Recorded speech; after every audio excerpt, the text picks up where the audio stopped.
Hello friends, आप लोगों को मेरा सहृदय से नमस्कार। गीता सार दूसरा अध्याय। संजय ने कहा, हे धृतराष्ट्र। तब श्री कृष्ण व्याकुल चित्त अर्जुन से बोले, हे अर्जुन, अनर्थ के सेवन करने योग्य अपयस कारक मोह इस समय तुम्हारे मन में कहाँ से आया? तुम कायर मत बनो, यह शोभा नहीं देता। तुम हृदय की दुर्बलता को त्याग कर युद्ध के निमित्त खड़े हो जाओ। अर्जुन ने कहा, हे मधुसूदन, मैं रण में पूज्य भीष्म और द्रोणाचार्य के ऊपर बाण प्रहार कैसे करूंगा? गुरुजनों को मारकर उनके रक्त से सने भोगों को मैं कैसे भोगूंगा? हम नहीं जानते कि संग्राम में हम दोनों में कौन जीतेगा। यदि हम जान भी लें तो भी जिनको मार करके हम जीवित नहीं रहना चाहते, वही धृतराष्ट्र के पुत्र हमारे सामने प्रस्तुत है। मैं आपसे पूछता हूँ, जिससे निश्चय करके मेरा भला हो वह मुझे समझा कर कहिए, क्योंकि मैं आपका शिष्य हूँ। मुझे शिक्षा दीजिए। मुझे पृथ्वी का निष्कंटक राज मिल जाए और देवताओं का भी आधिपत्य मिल जाए तो भी ऐसा कोई उपाय नहीं दिखता कि जो मेरी इंद्रियों के शोक को दूर करे।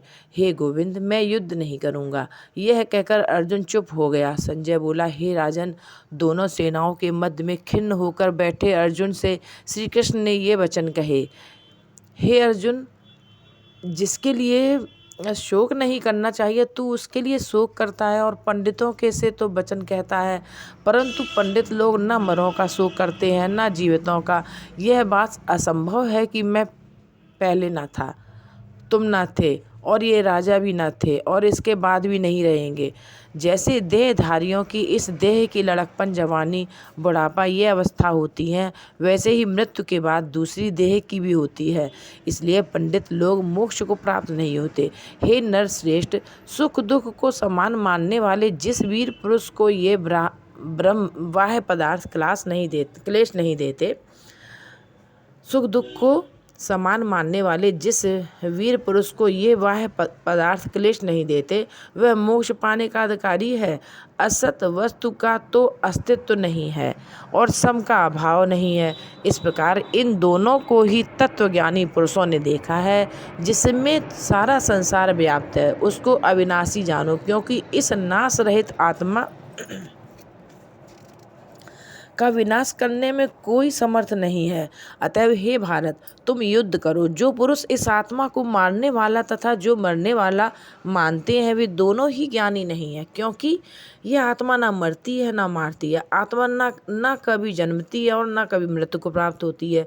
नष्ट होने पर भी वह नाश को नहीं प्राप्त होती। जो पुरुष इस आत्मा को नित्य, अविनाशी, निर्विकार और अजन्मा मानता है, वह किसको जिंदा करावेगा और किसको मारेगा? जिस प्रकार मनुष्य पुराने वस्त्र को फेंक कर नए वस्त्र ग्रहण करता है, उसी प्रकार आत्मा पुरानी देह छोड़कर नई देह धारण करती है। आत्मा को शस्त्र काट नहीं सकते, जल भिगो नहीं सकता। यह अविनाशी, सर्वव्यापी, स्थिर, अचल और सनातन है। यह इंद्रियों से जाने नहीं जा सकती। यह कल्पना से भी परे है। इसलिए ऐसा जानते हुए तुम्हें शोक करना उचित नहीं है। हे महाबाहो, यदि तुम इस आत्मा को नित्य जन्म लेने वाला और नित्य मरने वाली भी मानते हो, तो भी तुमको शोक नहीं करना चाहिए, क्योंकि जो जन्मा है उसकी मृत्यु निश्चित है, और जिसकी मृत्यु हुई है उसका जन्म निश्चित है। अतएव जो बात अनिवार्य है उसके लिए सोच करना व्यर्थ है। जन्म लेने से पहले क्या था किसी को मालूम नहीं, फिर मरने के पीछे क्या होगा कोई नहीं जानता। ऐसी दशा में किस बात का सोच करना तुमको उचित है? इस कारण सब प्राणियों के विषय में तुमको सोच करना उचित नहीं है। अपने धर्म को भी सोचकर तुमको घबराना उचित नहीं है, क्योंकि क्षत्रिय को धर्म पूर्वक युद्ध से और कुछ भला करने वाला नहीं है। हे पार्थ, बिना इच्छा किए स्वर्ग का द्वार रूप यह युद्ध तुमको स्वतः प्राप्त हुआ है। यदि तुम अपने धर्म के अनुसार इस संग्राम को न करोगे तो अपना धर्म और बड़ाई खो बैठोगे। सब लोग सदा तुम्हारी अपकीर्ति करेंगे, और प्रतिष्ठा वाले पुरुषों के लिए अपयश का होना मृत्यु से भी बढ़कर है। ये महारथी समझेंगे कि अर्जुन डरकर संग्राम से हट गया, और अब तक जो लोग तुम्हारा मान करते थे वे अपयश करने लगेंगे। शत्रु लोग तुम्हारे पराक्रम की निंदा करते हुए अनेक प्रकार के दुर्वचन कहें। इससे बढ़कर दुख तुमको क्या होगा?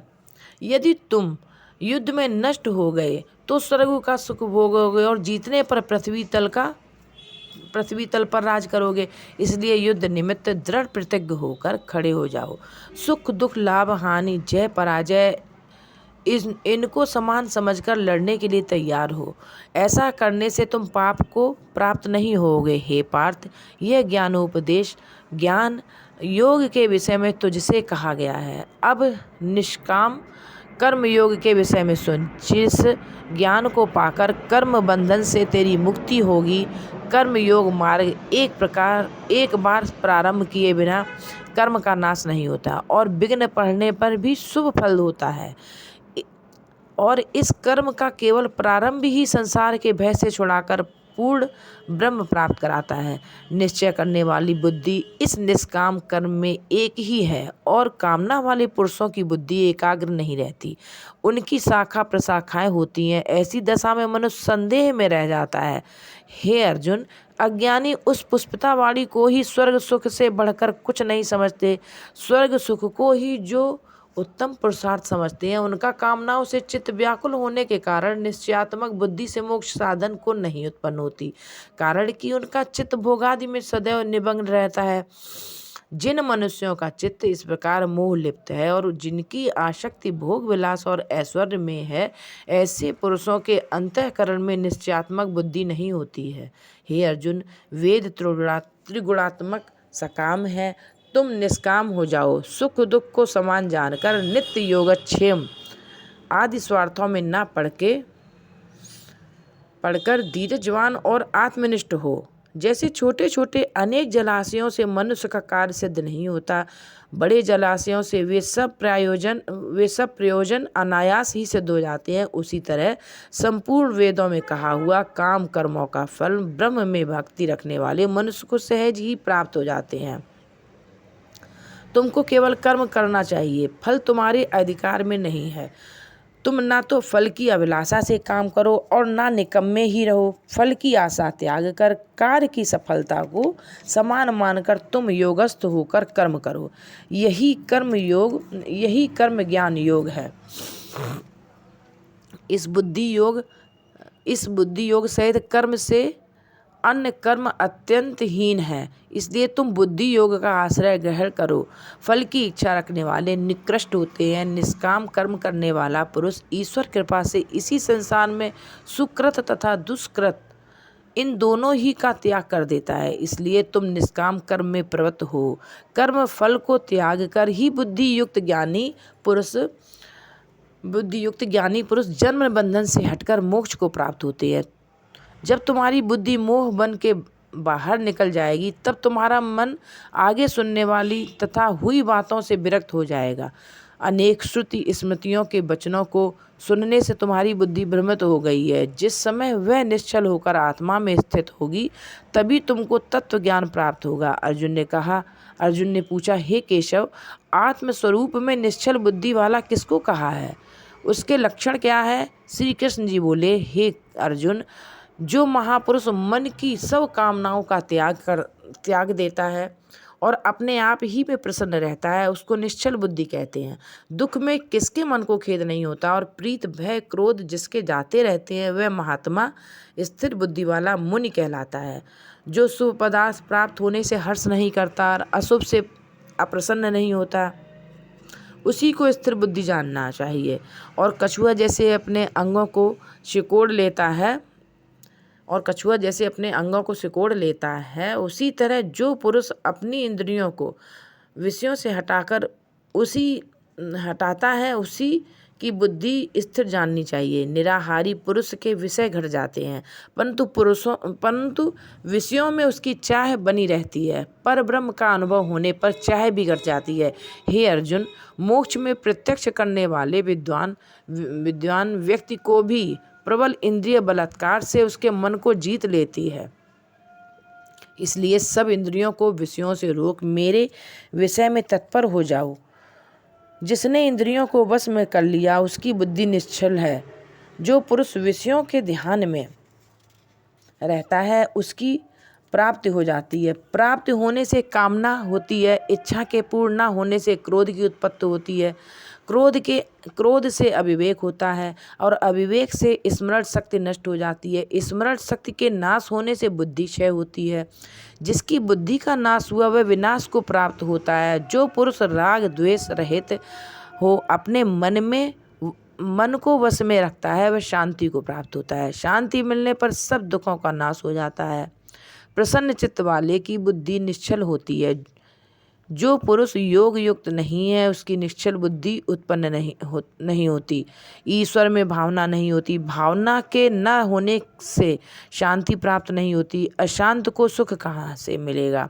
जैसे वायु नाव को जल में खींच ले जाती है उसी प्रकार इंद्रियां उस पुरुष की बुद्धि का नाश कर देती हैं जिसका मन विषय सिद्धि से इंद्रियों के पीछे लग जाता है।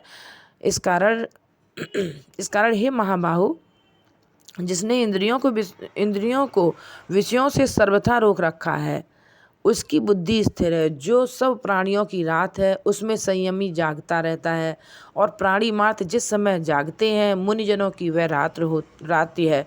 जल से भरे समुद्र में और नदियों का जल भरने पर भी वह अपनी मर्यादा पर रहता है। उसी प्रकार जिस पुरुष में इच्छा के न रहने पर भी सब विषय भोग प्रवेश करते हैं उसको शांति मिलती है। विषयों की इच्छा करने वाले को शांति नहीं मिलती है। जो सब कामनाओं को छोड़कर इच्छा रहित विचरता है और ममता अहंकार जिनमें नहीं है वह शांति को प्राप्त होता है। हे पार्थ, ब्रह्म स्थित ऐसी है। ऐसी स्थित मिल जाने पर प्राणी फिर मोह में नहीं फंसता और अंत में निर्वाण ब्रह्म को प्राप्त होता है। इस श्रीमद् भगवद गीता सुपनिषत्सु ब्रह्म विद्या योग शास्त्रे श्री कृष्ण अर्जुन संवादे आत्म संयम योगो नाम 2 अध्याय समाप्त। जय श्री कृष्ण, जय श्री राधे, जय गीता माता।